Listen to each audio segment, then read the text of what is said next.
Hi hello welcome to Sag news. Big ബോസേ, അനീഷ് അടുത്ത റോബിൻ രാധാകൃഷ്ണനാണോ? ആ രീതിയിലാണ് ഇപ്പോൾ കാര്യങ്ങൾ പോകുന്നതെന്നാണ് താങ്കളുടെ ആരാധകരും റിവ്യൂവേഴ്സും ഒക്കെ ഒന്നടങ്കം പറയുന്നത്. ആ രീതിയിലാണ് അനീഷിനെ അപമാനിച്ചുകൊണ്ടിരിക്കുന്നത്. നിങ്ങളുടെ സ്പോൺസേർഡ് കണ്ടസ്റ്റൻസ് അയാളെ എത്ര തവണ ജയിലിലേക്ക് അയച്ചു? ഒരുപക്ഷെ ഏറ്റവും കൂടുതൽ തവണ ജയിലിലേക്ക് പോകുന്ന മത്സരാർത്ഥി ഈ ആകെ ഷോയിൽ ആകെ ഷോ എന്ന് പറയുമ്പോഴത്തേക്കും ഫസ്റ്റ് സീസൺ മുതൽ ഇതുവരെ ഏറ്റവും കൂടുതൽ തവണ ജയിലിലേക്ക് പോകുന്ന മത്സരാർത്ഥി അനീഷാണെന്ന് തോന്നുന്നു. അത്രമേൽ നിങ്ങളുടെ സ്പോൺസേർഡ് കണ്ടസ്റ്റൻസ് അയാളെ അപമാനിച്ച് കഴിഞ്ഞു. ഇപ്പോൾ അവരെ പോരാഞ്ഞിട്ട് നിങ്ങളും കൂടെ അപമാനിക്കാൻ വേണ്ടിയിട്ടുള്ള ശ്രമമാണ്. എന്ത് വൃത്തികെട്ട പരിപാടിയാണ്. അയാളെ ജയിലിൻ്റെ ഫ്രണ്ടിൽ അനീഷ് ആണ് ഈ ജയിലിൻ്റെ ഐശ്വര്യം എന്നൊക്കെ എഴുതിയിടുന്നത്. എന്ത് വൃത്തികെട്ട നടപടിയാണ്.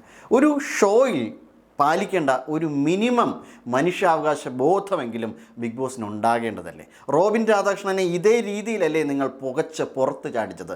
ഫിസിക്കൽ അസോൾട്ടിൻ്റെ പേരിൽ അയാളെ പുകച്ച് പുറത്ത് ചാടിക്കുമ്പോൾ എത്ര പേരുണ്ടായിരുന്നു ഈ രീതിയിൽ? ഇതിനപ്പുറം ഫിസിക്കൽ അസോൾട്ട് ചെയ്തത് അയാൾക്ക് മുന്നേയും അയാൾക്ക് ശേഷവും. ആലോചിച്ച് നോക്കൂ, ആദ്യ സീസണിൽ സാബുമോൻ എടുത്തെറിയായിരുന്നു ഒരു സ്ത്രീയെ. അപ്പോൾ ഇങ്ങനെ നിരവധി പേര് ഇത്തരത്തിലുള്ള ആക്ടിവിറ്റീസ് ചെയ്തുവെങ്കിലും ഇവരെ ഒന്നും ചെയ്യാത്ത, ഇവരോടൊന്നും കാണിക്കാത്ത ഒരു രീതിയാണ് നിങ്ങളന്ന് റോബിൻ രാധാകൃഷ്ണനോട് കാണിച്ചത്. അയാളെ വളരെ ക്രൂരമായിട്ട് അധിക്ഷേപിച്ച് പുറത്ത് കാണിക്കുന്നു. ഇങ്ങനെ കോമണർ എന്നും പറഞ്ഞു കൊണ്ടുവരുന്ന ആൾക്കാർക്ക് നേരെ നിങ്ങൾ ഈ നീതിയാണ് നടപ്പിലാക്കുന്നതെങ്കിൽ എന്ത് എത്തിക്സാണ്, എന്ത് ടെലിവിഷൻ എത്തിക്സാണ് ബിഗ് ബോസ് കാണിക്കുന്നത്? ഈ രീതിയിലാണോ നിങ്ങൾക്ക് മത്സരാർത്ഥികളെ സമീപിക്കുന്നത്? ഇങ്ങനെ പന്തിയിൽ പക്ഷാഭേദം പാടില്ല എന്ന് പറയാറുണ്ട്. ഇങ്ങനെയുള്ളൊരു പക്ഷാഭേദം, അതേപോലെ ലാലേട്ടനെ പോലെ ഇത്രയും ക്രെഡിബിൾ ആയിട്ടുള്ള, ഇത്രയും ഫാൻ ബേസ് ഉള്ള ഒരാളുടെ തേജോവധം ചെയ്യുന്നതിന്, അയാളുടെ അപമാനിക്കുന്നതിന് തുല്യമല്ല അയാളെ കൂടി ഇത്തരത്തിലുള്ള കാര്യങ്ങളിലേക്ക് നിങ്ങൾ വലിച്ചിഴക്കുന്നത്. അനീഷിനെ നിങ്ങൾ പുകച്ചു പുറത്ത് ചാടിക്കാൻ, അപമാനിച്ച് പുറത്ത് ചാടിക്കാൻ വേണ്ടിയിട്ടാണോ? മാനസികമായി തകർക്കാൻ? ഇത്രയേറെ ദിവസം ആ ബിഗ് ബോസ് ഹൗസിൽ നിൽക്കുന്ന ഒരാളുടെ മാനസിക നില എന്തായിരിക്കുമെന്ന് അവിടെയുള്ളവർക്ക് എല്ലാവർക്കും അറിയാം. ബിഗ് ബോസ് ഡയറക്ടറിനൊക്കെ വളരെ വ്യക്തമായി അറിയാം. ഈ ഒരു ഘട്ടത്തിൽ അയാളുടെ സുഹൃത്തുക്കളെല്ലാം തന്നെ, അയാളുടെ സുഹൃത്തുക്കളെന്ന് പറയുന്നവരെല്ലാവരും തന്നെ അയാളെ ഒറ്റപ്പെടുത്തി. ആ ഒറ്റപ്പെടുത്തിയ സാഹചര്യത്തിൽ ഇതേപോലെ എന്തെങ്കിലുമൊക്കെ ചെയ്ത് അയാളുടെ മാനസിക നില കുളമാക്കിയ ശേഷം അയാളെ കൊണ്ട് എന്തെങ്കിലും തരത്തിലുള്ളതായ ആക്ടിവിറ്റികൾ ചെയ്ത് പുറത്ത് ചാടിക്കാനുള്ള ഒരു ശ്രമമാണ് എന്ന നിലയിലാണ് നാം ഇത് മനസ്സിലാക്കുന്നത്. ഇതുപോലെ അല്ല ഒരിക്കലും ഇങ്ങനെ ഒരു ഷോ കൊണ്ടുപോകേണ്ടത്. സെർഗോ വിജയരാജ് ആയാലും ആരായാലും തന്നെ ഒരു മിനിമം എത്തിക്സ് കാണിക്കേണ്ടതുണ്ട് ബിഗ് ബോസ് ഷോയിൽ. അവിടെ നെവിൻ എന്തോരം കാര്യങ്ങളാണ് ഈ അടുത്ത ദിവസങ്ങളിൽ തന്നെ ചെയ്തു കൂട്ടുന്നത്.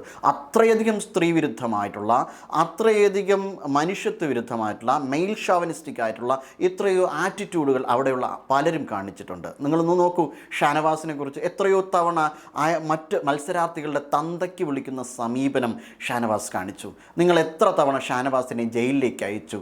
ഇനി അടുത്ത് നെവിൻ്റെ കാര്യം. നെവിൻ അക്ഷരാർത്ഥത്തിൽ ഒരു സ്ത്രീവിരുദ്ധമായ മീസോജനിസ്റ്റിക്കായ ആറ്റിറ്റ്യൂഡാണ് കാണിച്ചത്. ആ മീസോജനിസ്റ്റിക്കായ ആറ്റിറ്റ്യൂഡിനെ വെള്ളം ചേർത്ത് അയാളെ വെള്ള പൂശാനാണ് കഴിഞ്ഞ ലാലേട്ടൻ്റെ എപ്പിസോഡിൽ പോലും കാണിച്ചത്. എത്രയോ എത്രയോ അതിഭയാനകമായ വിഷയങ്ങൾ ബിഗ് ബോസിൽ കഴിഞ്ഞ ആഴ്ച നടന്നിരുന്നു.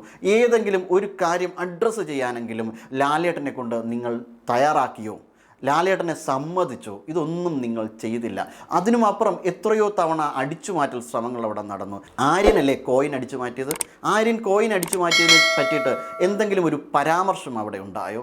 അങ്ങനെ നിങ്ങൾക്ക് വേണ്ട ഫേവറേറ്റ് കണ്ടസ്റ്റൻസിനെ എല്ലാം നിങ്ങൾ ഒതുക്കി വച്ചതിന് ശേഷം കോമണർ എന്ന, അല്ലെങ്കിൽ സാധാരണക്കാരനെന്ന വ്യാജേന നിങ്ങൾ കൊണ്ടുവരുന്ന സാധാരണക്കാരായ വ്യക്തികൾക്ക് നേരെയല്ലേ നിങ്ങൾ ഇത്തരത്തിലുള്ള അതിക്രമങ്ങളൊക്കെയും കാണിച്ചു കൂട്ടുന്നത്?